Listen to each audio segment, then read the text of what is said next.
Now it's time for a special segment, hot segment. Today we are focusing on the auto sector. Now domestic auto sales have broken another record in the month of September. Total vehicles sold in the country last month increased nearly 22% to over 13 lakh units. So really now we're looking at the requirement. There is a need gap over there. How can India Inc. actually meet the talent crunch? That's the question we're asking.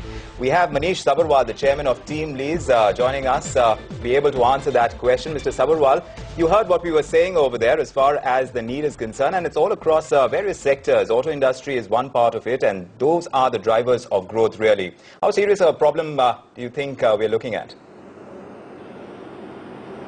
Oh, it's pretty serious. I mean, for a while, most of us have known that unemployability is a bigger problem than unemployment. And obviously, the downturn sort of eased some of the pressure on us a year or two ago. But there's no question that right now, manufacturing is unable to expand capacity because of the lack of skilled workers. So the two things that sort of hold us back from catching up with China and becoming the workshop to the world are skilled manpower and the lack of infrastructure. So what does one do to fix that then, Mr. Sabharwal? What do you think is required?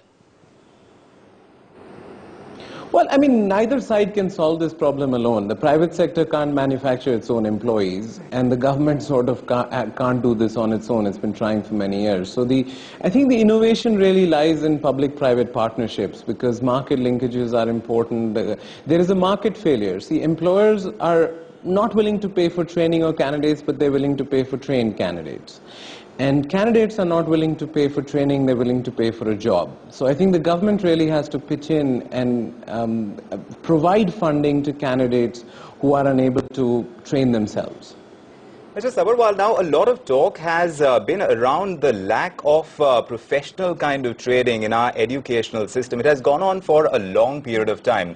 So I think this debate is now bearing fruition, where we're actually seeing the need gap over there, where the demand is there for skilled labor, but actually what we are giving through our education system seems to be the kind that is more theoretical in nature. Do you agree with that?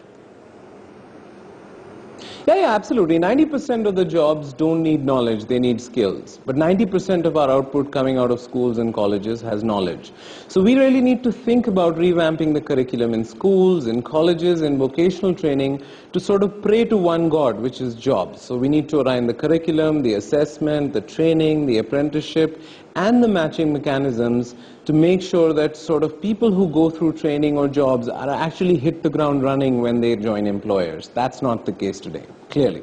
What is surprising, Mr. Sabharwal, is what we are seeing as far as the demand is concerned in IT, ITES services, because that's where we thought we were the most sorted, that we are exporting that kind of manpower to the rest of the world.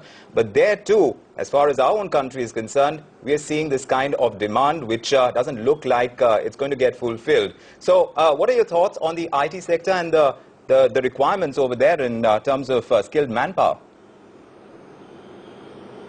Well, IT clearly is a boom area, but in my mind, you know, the IT industry is the furthest ahead in figuring out the privatization of skill development. People like Infosys, Wipro, TCS, anybody who is large today has figured out how to manufacture their own employees. I'm not saying that's a lasting solution to the problem, but given that they serve offshore markets, their margins are higher, they're able to manufacture their own employees.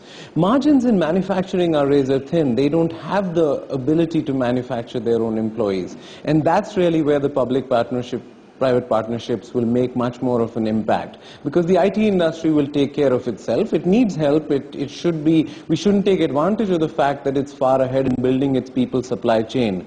But the people supply chain is much more broken in manufacturing than it is in IT. All right, Mr. Sabharwal, we'll leave it there. Public-private partnership clearly the way to go, according to the word coming in there from TeamLease. Still to come on the final word, find out why China is fuming. You know, we like the thought of not having to watch 3D with those goofy-looking glasses. Besides the look of it, really, they're an irritant. Definitely. That's why I don't like 3D movies yet. Not yet. We'll wait and see how that changes. But that's it from our end on this edition of The Final Word on Friday evening. But up next is Life in Style. That's right. Radhika is standing by. Radhika, what do you have lined up for us tonight?